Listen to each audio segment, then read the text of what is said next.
안녕하십니까. 예고드린 대로 오늘은 지난 23일 날 검찰에서 있었던 그 고소인 조사의 내용을 전달해 드리겠습니다. 일단 피고소인은 그 검찰 측 감증인으로서 참여한 감정의 한 분과 그 다음에 성명 미상의 그 의료 영상 위에 마킹을 한 성명 미상의 그 피고소인 한 사람입니다.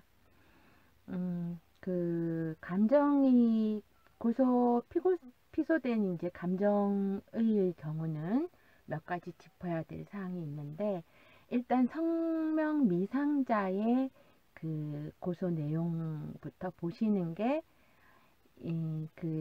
저들의 주장이 얼마나 황당한 것인가를 쉽게 이해할 수 있기 때문에 오늘은 그 부분에 대해서 안내를 하겠습니다. 일전에 차기현 변호사님도 페북 글에 이제 이 내용을 올리셔가지고 이게 얼마나 황당무계한 짓인가를 알리신 바 있습니다. 24일날 페북 그 차 변호사님의 페이스북을 찾아보시면 참고가 될 것입니다. 자, 일단 먼저 간단히 설명드릴 것은, 우리가 이제 박주 시인이 소환에 불응하기 때문에 이제 영상 감정을 가지고 대체하게 된 것이죠. 근데 물론 그 결과에 대해서 재판부가 감정 결론을 무시하고 치워버렸습니다. 그렇지만 그 과정에서 이런 황당한 일이 있었다라는 사실은 분명히 알려야 할 일이기 때문에 지금부터 설명을 드릴 건데요. 검찰 측 감정인 3분과 그 다음에 피고인 측에서 추천한 감정인 3분, 이렇게 해서 6분이 감정단을 구성했는데요. 그 감정의 대상물은 뭔가 하면은 박주신의 영상에서 검찰 측에서 비동일인이라고 볼 수 없는, 혹은 동일인이라고 볼 수 있는 그런 점들을 찾아서 제시하고, 피고인 측에서는 다른 사람이다, 비동일인이라고 볼 수밖에 없는 요소들을 찾아서 제시해서 이제 그것을 놓고 양측의 감정의들이 감정에 들어간 것입니다. 오늘 말씀드릴 내용은 그 검찰 측에서 동일인이라고 볼 수 있는, 그러니까 비동일인이라고 볼 수 없는, 같은 사람이지 않느냐라고 주장한 그 증거 중에 하나입니다.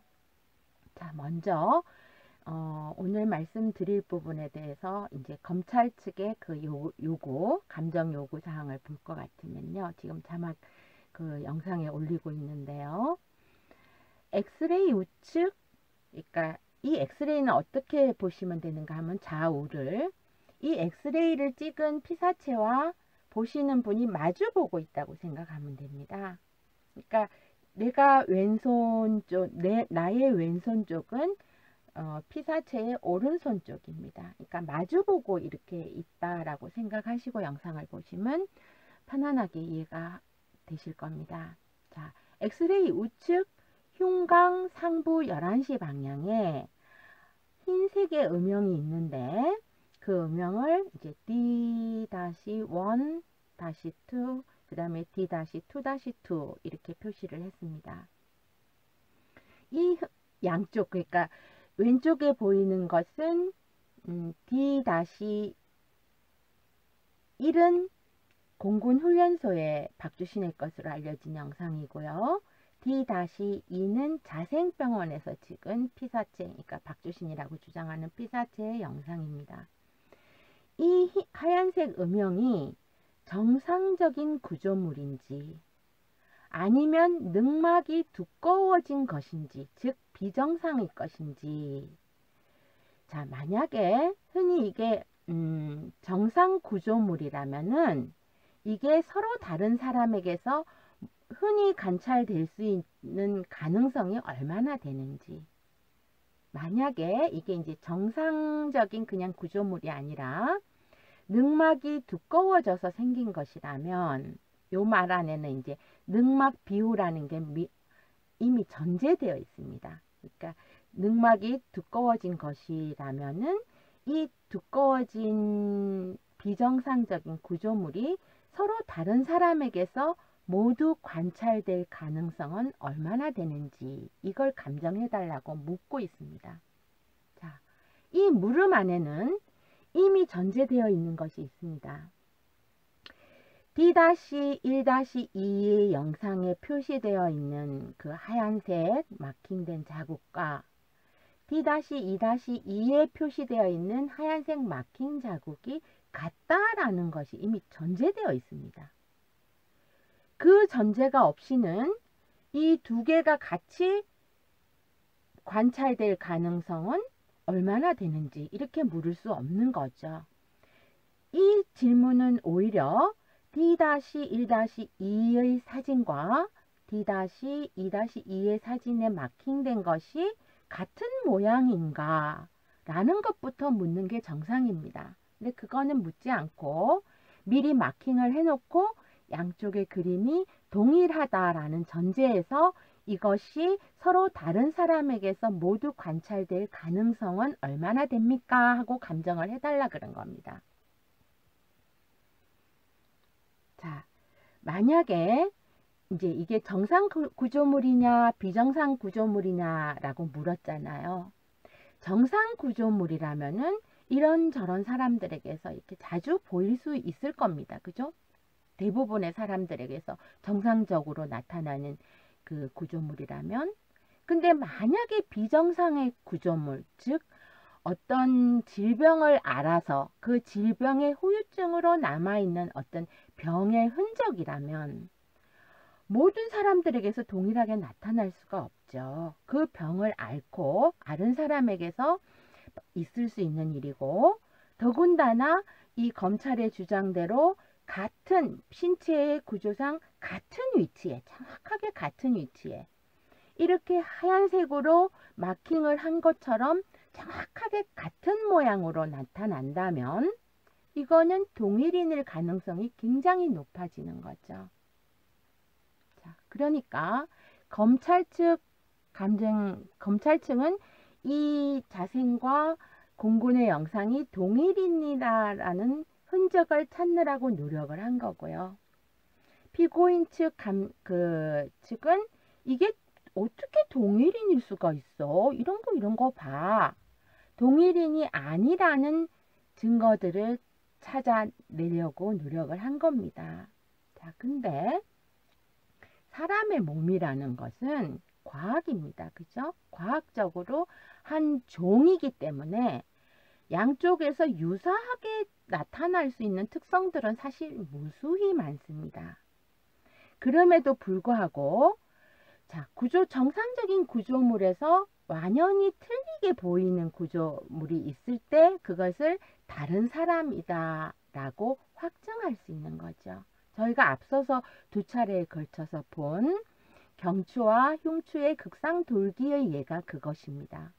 정상적으로 사람들이 다 경추는 7개, 뭐 흉추는 몇 개인가요? 11개인가요? 12개인가요? 이렇게 있는데 그 중에서 완연히 틀리는 구조물로 확인되는 부위, 이것이 다른 사람이다 라는 것의 증거가 되는 거죠. 근데 이분들은 이제 이 D-1의 그림과 D-2의 그림에서 똑같은 위치에서 똑같은 이상 구조물을 찾았다 이렇게 주장을 한 겁니다.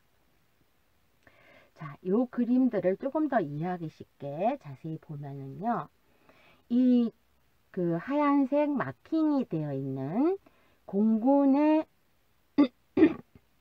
영상은 마킹이 되지 않은 지금 보여드리고 있는 이 영상, 요 부위에서 이제 추출한 그림입니다.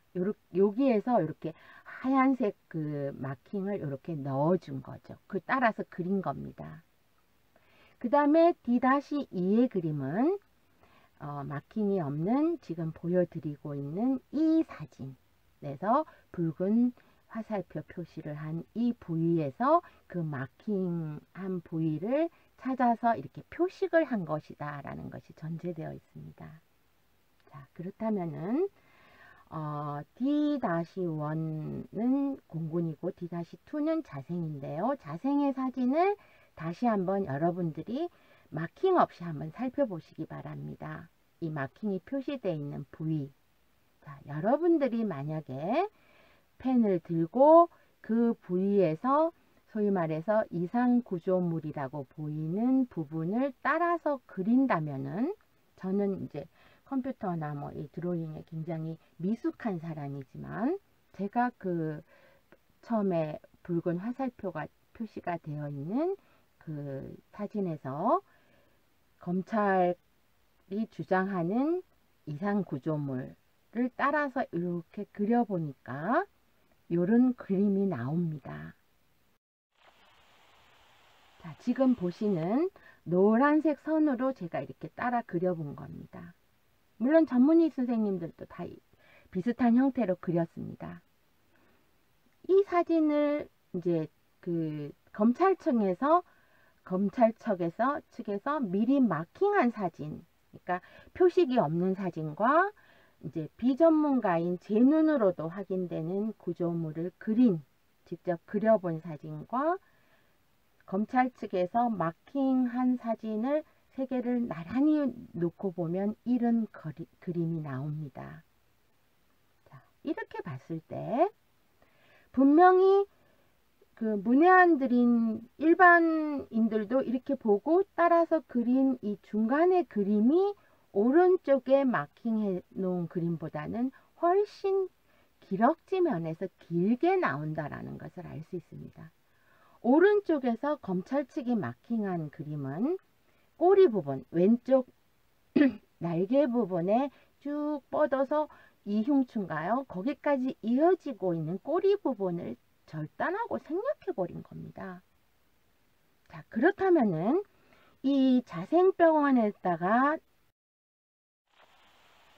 검찰 측이 표시해서 마킹을 한 것과 공군 영상에다 마킹한 것을 나란히 놓고 보겠습니다. 오른쪽에 자생의 것은 꼬랑지 부분을 생략해버리고 마킹을 해놨습니다.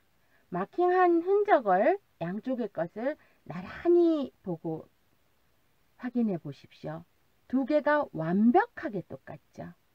그래서 검찰의 주장은 자, 서로 다른 개체에게서 이렇게 완벽하게 똑같은 구조물이 나올 확률이 얼마입니까? 라고 물어본 겁니다.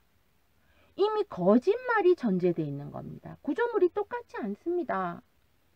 자생의 것이 훨씬 길이가 길고 쭉 뻗어져 있음에도 왼쪽의 공군의 엑스레이에서 마킹한 그 표식을 그대로 카피해서 오른쪽에 자생병원에다가 갖다 붙여 놓은 것입니다.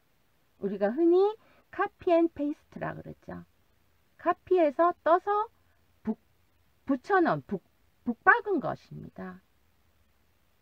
이런 표식을 미리 자기들이 조작해놓고 자, 이런 두 가지가 똑같이 나올 확률이 서로 다른 사람에게서 얼마나 돼요? 이렇게 묻고 있는 겁니다.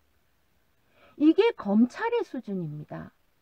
그런데 이 검사가 의사가 아닌 다음에는 이렇게 자기들이 마음대로 마킹을 하고 그것을 떼다 오른쪽에다 붙이고 이런 짓을 하지 않았겠죠. 당연히 이것은 전문 의료인의 도움을 받은 것입니다. 당연하죠.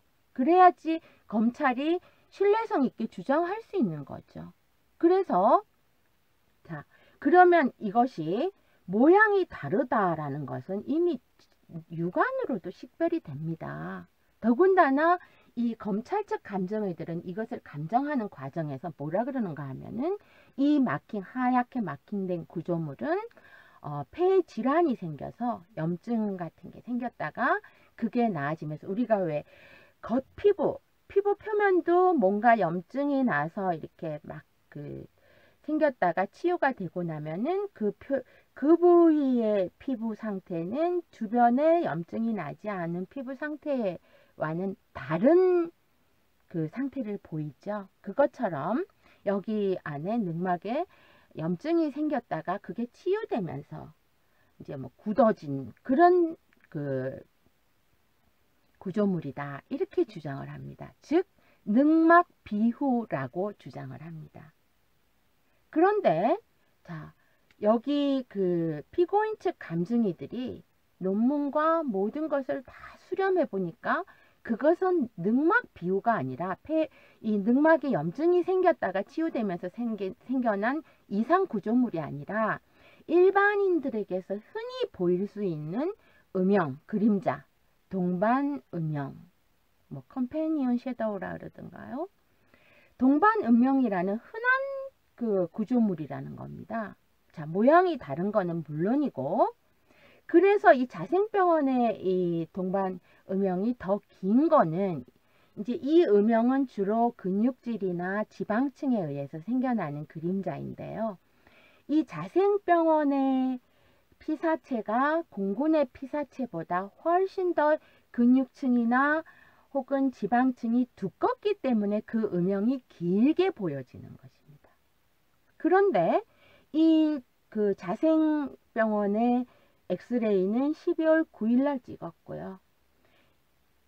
공군의 엑스레이는 8월 30일 찍었습니다. 9월, 10월, 11월 약 3달 만에 이 지방층의 두께가 근육이 이렇게 두터워져서 동반음영이 이렇게 길게 진다라는 주장을 하는 꼬라지가 돼버린 겁니다. 한마디로. 자, 자기네들이 가짜로 조작한 마킹을 양쪽에다 딱 갖다 붙여놓고요. 이거 다른 사람에게서 나타날 확률이 얼마나 돼? 막 이랬는데 실제로 보니까 그것은 늑막 비후도 아니고 일반인에게서 흔히 나타나는 근육층과 지방질에 의해서 생겨나는 그림자인데 그 그림자는 지방층이나 근육층이 두꺼울수록 이렇게 길게 빠진다는 얘기죠. 그러면 자기들 주장에 의해서 오히려 이 두 사람은 3개월 만에 지방층, 근육층이 그렇게 두터워진 것이 아니라면은 다른 사람으로 보여진다라는 증거가 되어버린 것입니다. 물론 이 구조물 자체도 다른 사람이다라는 증거가 되지만 이런 황당한 주장을 하고 있습니다. 자, 자생에 그 표시하지 않은 사진을 보시고 이제 저희들이 말하는 그 구조물을 한번 여러분들도 따라 그려보세요. 이 구조물은 제가 그린 그림이고요. 그 차기환 변호사님의 그 페이스북을 보면 마찬가지로 이 구조물에 대해서 그리고 있는 그림이 보입니다. 제가 지금 한 장면 올려드리겠습니다. 이 구조물입니다. 자, 일반인의 눈으로 보나 전문가의 도움을 받아서 그리나 그 구조물은 똑같이 보이는 겁니다. 그럼에도 불구하고 검찰은 미리 그 구조물 자체를 동일하다라는 카피 앤 페이스트 방식으로 딱 갖다 붙여놓고 이렇게 동일한 구조물이 나타날 확률이 얼마나 돼요? 이렇게 묻는 황당한 파렴치한 짓을 한 것입니다. 자, 감정 그 회의 과정에서 이 구조물은 검찰 측 감증인들조차도 그 늑막 비후가 아니라라는 것을 인정했고요. 동반 음영이다라는 것을 인정했습니다. 그리고 모양은 여러분들이 육안으로도 보실 수 있다시피 이렇게 서로 다른 사진입니다. 근데 그들 눈에는 그게 똑같이 갖다 붙인 듯이, 근데 실제로 그 사진은 갖다 붙이는 방식으로 갖다 붙인 겁니다. 그래서 자, 법원에 내는 문서들은 공문서입니다. 이런 공문서에다가 이런 허위 표식을 해준 사람이 누구냐고 검찰 측에다가 물었습니다. 검찰 측이 자, 그거 우리가 전문의 누구에게서 그 소견을 받아서 이렇게 표시한 겁니다. 이렇게 해주면 문제가 간단하죠. 실제로 또 그렇게 해야지 검찰 측에 그 표식에 신빙성이 생기는 거죠. 검사가 마음대로 여기 턱 갖다 붙이고 저기 턱 갖다 붙이고 그렇게 해서는 안 되는 거잖아요. 근데 끝끝내 말을 안 해줍니다. 확인을 안 해주고 뭐 아무런 방식으로 얘기해도 거기에 대해서 확인 불가하기 때문에 피고인 측에서 그 표식을 한 사람이 누구인가를 밝히기 위해서 고소하게 된 겁니다. 신원미상, 성명불상이죠. 자, 이런 하나의 예를 들어보더라도 검찰이 이 자생병원과 공군 엑스레이 혹은 비자 엑스레이가 동일인이다라는 증거를 찾으려고 막 머리를 싸매고 짜고 짜내고 막 없는 거 긁어내고 했다라는 흔적이 보입니다. 마치 뭐 발가락이 닮았네? 발가락이 닮은 것도 아닙니다. 이거는 발가락이 10개네? 똑같이 10개네? 이런 수준의 황당한 주장을 하면서, 그죠? 발가락이 똑같이 10개라도 발가락 하나, 엄지발가락 하나만 양쪽에 놓고 봐도 다 틀리는 것을 이렇게 동일인이라고 볼 수 있잖아. 막 우기면서 가짜 그림을 갖다 붙여서 동일인일 확률을 계산해 주십시오라는 감정 의뢰를 한 것입니다. 한마디로 황당하고 정말 이게 검찰이 스스로 한 게 아니라 어떤 주변의 전문가들 집단의 조언을 받거나 혹은 지도를 받거나 압력을 받아서 한 짓이라면 정말 이건 나라 망해먹을 일입니다. 이럴 때 지적 진실성을 얘기해야 되는 겁니다. 자, 있지도 않은 마크를 동일하지도 않은 마크를 갖다 탁 붙여놓고 이 완벽하게 동일한 마크가 서로 다른 두 사람에게서 나타날 확률은 얼마나 돼요? 이런 짓거리를 한 검찰은요, 모자고 반성을 해야 됩니다. 그런데 이런 검찰의 주장을 인정해서 실제로 과학적으로 증명된 많은 차이점들을 무시해버린 1심 재판부는 접시물에 코박고 죽어야 합니다. 살아서 함께 숨 쉬는 것이 저는 창피하고 부끄럽습니다. 오늘 여기까지 하겠습니다. 내일 다시 찾아뵙겠습니다.